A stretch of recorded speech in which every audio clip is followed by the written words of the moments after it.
Bonsoir à toutes et à tous, merci d'être avec nous ce soir sur Monaco Info. Nous sommes le mercredi 12 octobre, voici les titres de ce journal. La Fondation Prince-Pierre a proclamé les grands vainqueurs pour cette édition 2022. Nous vous emmènerons au cœur de la remise des prix. La crise des carburants se poursuit à Monaco, mais une station fait de la résistance. Il s'agit de Romano Energy, elle produit ses propres carburants alternatifs, vous verrez. Notre invité ce soir sera Philippe Ortelli, le président de la Fédération des entreprises monégasques. Il nous dévoilera les grands enjeux de cette fin d'année 2022 pour les sociétés de la Principauté. Et puis on vous parlera de sport également avec la Roca Team qui s'apprête à disputer son premier match d'Euroleague à domicile à Gaston-Médecin. Nous commençons cette édition avec la grande soirée de proclamation des prix 2022 de la Fondation Prince-Pierre. Elle a eu lieu ce mardi au cœur de la salle Garnier. Littérature, philosophie, musique, art, plusieurs domaines étaient à l'honneur. Et donc, vous l'imaginez, plusieurs lauréats aussi. Qui sont-ils? Élément de réponse dans ce reportage de Sandrine Nègre. Débutons avec la musique et plus précisément le tremplin musical qui est cette année décerné à l'Orchestre symphonique de Kiev en Ukraine, exilé en Allemagne en raison du conflit. Le coup de cœur des jeunes mélomanes récompense lui une œuvre récente, en l'occurrence Viola Concerto de Jörg Kohler. Je n'étais jamais à Monaco jusqu'à aujourd'hui et donc ce prix, j'avais entendu de ce prix, mais c'était une surprise pour moi de recevoir ce prix de la Fondation Prince-Pierre. Surprise aussi pour Marie Vingras, coup de cœur des lycéens. Ils ont été séduits par Blizzard, son huis clos en plein Alaska. Dans le domaine littéraire toujours, le conseil présidé par son Altesse royale la princesse de Hanovre a attribué la bourse de la découverte à Thomas Louis pour son livre Chien de faïence. Le prix littéraire a été décerné à Vénus Kourigeta, originaire du Liban et connu notamment pour n'avoir jamais cessé de clamer au fil des décennies son amour pour la langue française. Je croyais avoir eu tous les prix et puis brusquement ce grand prix immense, qui est une consécration de toute mon œuvre. C'est un beau cadeau de fin de vie, je dirais. C'est tout. Le prix de la Principauté, décerné conjointement par la Fondation Prince-Pierre et les rencontres philosophiques de Monaco, revient cette année au philosophe et anthropologue Philippe Descola. Nous faisons, comme je l'ai dit tout à l'heure, parler philosophiquement des gens ordinaires pour essayer d'enrichir la philosophie par une conscience plus aiguë de la diversité du monde, en fait. Dans le domaine artistique, d'art décroche la bourse de recherche. Le prix international d'art contemporain est remis lui à Christine Sun Kim pour son œuvre The Star-Spangled Banner, dévoilée pendant le grand rendez-vous du football américain, le Super Bowl. I think it's incredible that there are people out there who I don't personally know, but still have so much faith and belief in my work. It's truly an honor. Et après la cérémonie de proclamation salle Garnier qui a permis de lever le voile sur les lauréats 2022, la remise des prix a eu lieu, elle, dans un autre cadre prestigieux de la Principauté, le Palais Princier. Alors que certaines stations-service de la Principauté ont dû fermer leurs portes, d'autres, comme Esso, n'ont plus que du diesel de disponible. La station Lorenzi vient quant à elle à peine d'être livrée aux alentours de 18h. Mais du côté de Romano Energy, aucun problème d'approvisionnement. La petite station-service située au boulevard Charles III ne connaît pas la crise. Elle produit ses propres carburants alternatifs et possède donc ses camions personnels d'approvisionnement. Le reportage de Frédéric Elion et de Thomas Deus. Depuis quelques jours, faire son plein d'essence est un véritable calvaire. La pénurie de carburant touche de nombreuses stations, en France ou en Principauté. Mais chez Romano Energy, pas de problème, une file interminable de véhicules de jour ou de nuit. La raison, depuis près d'un an et demi, la station propose un concept écologique avec des carburants alternatifs durables. On a commencé à distribuer en fait des carburants alternatifs synthétiques ou du colza estérisé à nos clients. À la station d'essence, on a implémenté cette solution à partir de avril 2021 et on a arrêté d'utiliser du gasoil de pétrole depuis cette époque-là. J'ai créé un partenariat avec une entreprise française qui importe ce carburant de Rotterdam, du leader mondial des biocarburants. Aujourd'hui, on distribue entre 6 et 7 camions jour de ce camion-citerne de 36 mètres cubes jour. Ces carburants alternatifs arrivent donc des Pays-Bas, sont stockés dans 12 dépôts un peu partout en France, notamment à Marseille, Aix ou Monaco. La société dispose de ses propres camions pour acheminer le carburant. 3 ravitaillements sont effectués au quotidien en ce moment pour faire face à la forte demande.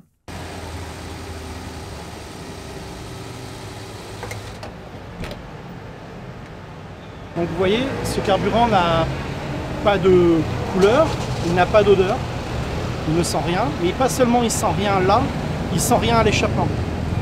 Donc c'est aussi un avantage, on va dire, de proximité aux gens qui n'ont plus d'odeur en ville. Mais sentir rien et ne pas avoir de fumée, ça veut aussi dire avoir une chute des particules fines émises en ville de plus de 80%.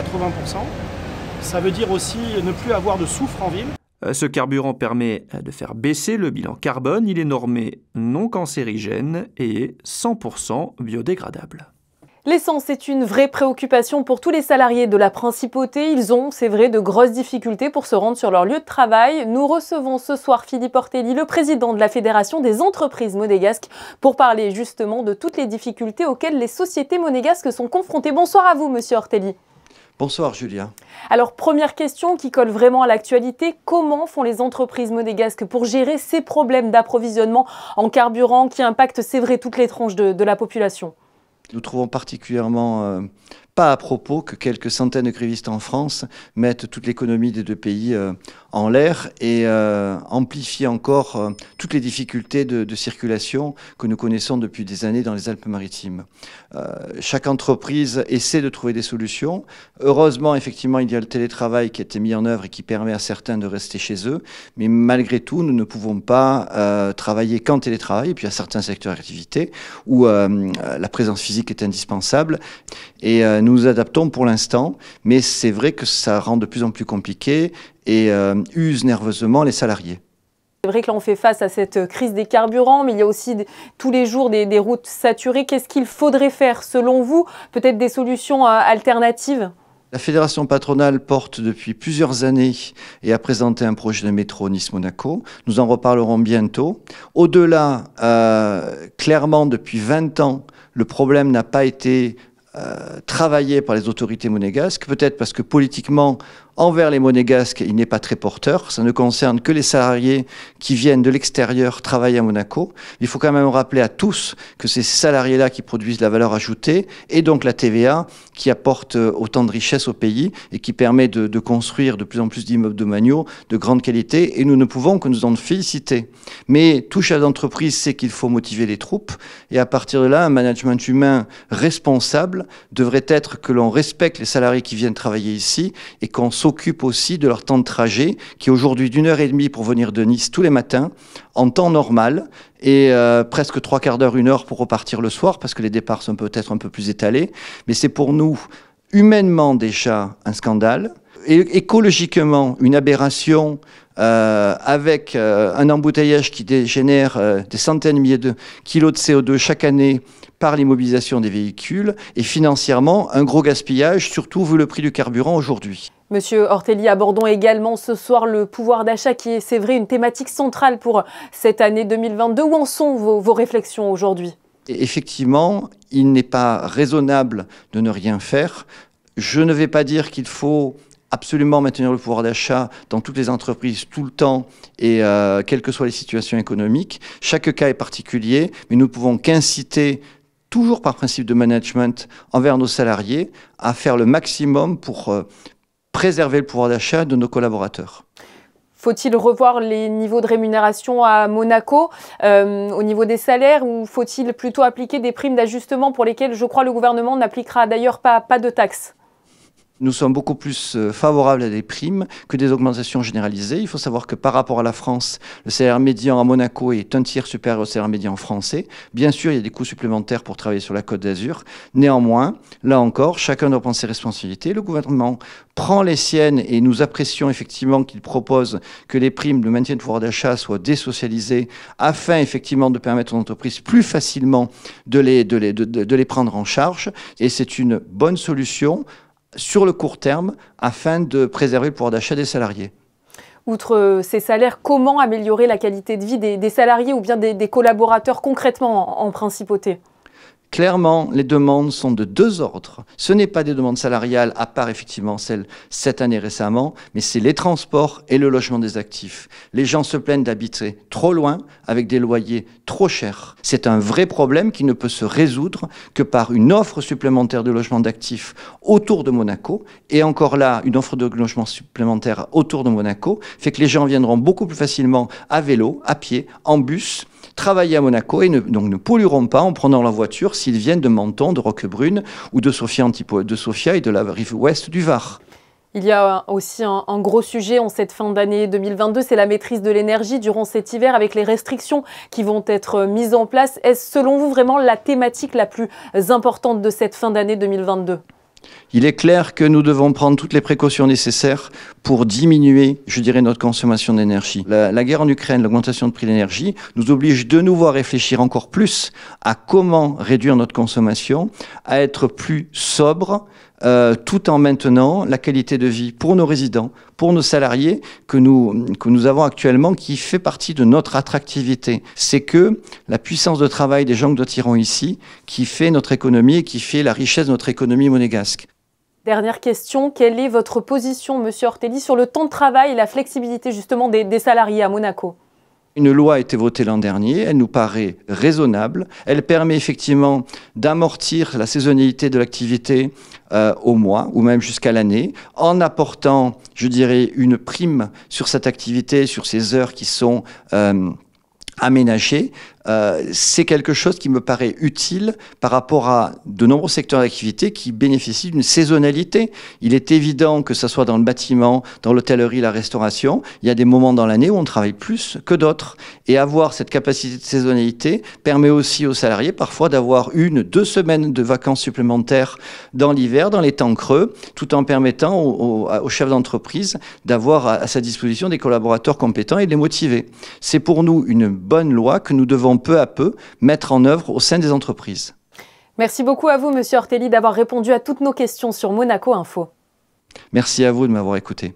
Le ministre d'État Pierre Dartout était présent pour l'ouverture des assises. C'est le rendez-vous incontournable des experts de la cybersécurité. Et à l'occasion d'un grand discours inaugural, il a pu rappeler l'engagement de la principauté pour se prémunir des cyberattaques.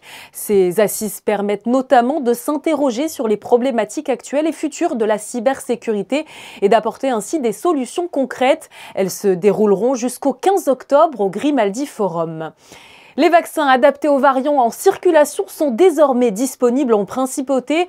Vous pouvez donc d'ores et déjà bénéficier de cette dose de rappel. Pour cela, il faut prendre rendez-vous auprès du centre d'appel Covid-19 au 92 05 55 00 ou sur le site internet qui s'affiche en bas de votre écran. Pour rappel, ce vaccin est accessible aux personnes ayant un schéma vaccinal complet avec au minimum 2 injections de vaccin ou une injection et une infection à la Covid-19 documentés, test PCR ou antigénique positif à l'appui.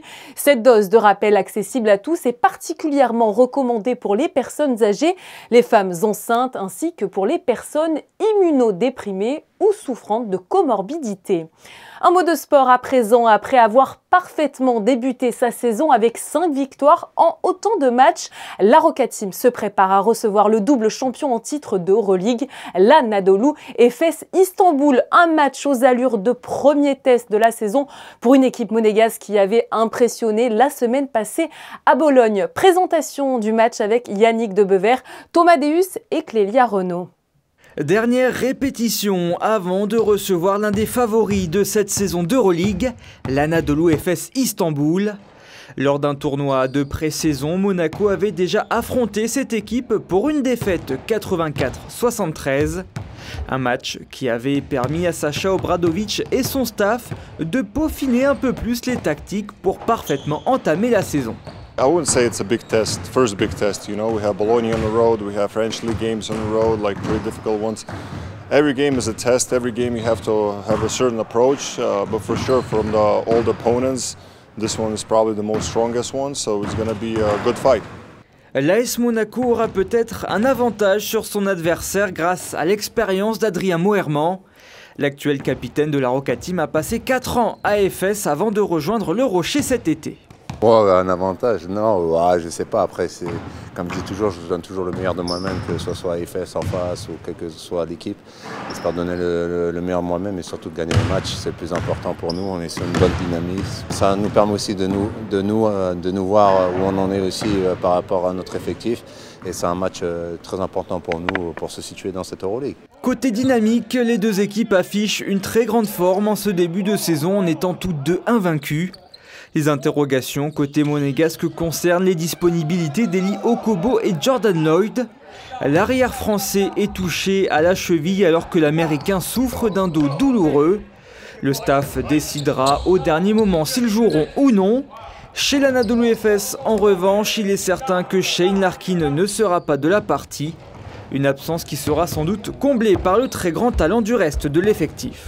Their achievements talk about themselves, you know, we don't need to mention those, but looking at us, we're also a really talented team, so like I said, I expect a good fight. I expect that the fans who were not here for a French League game gonna come to see our new gym, gonna bring good emotions for us, and we're gonna do our best to win this game. C'est donc un choc entre deux équipes talentueuses et ambitieuses qui vous attend ce jeudi.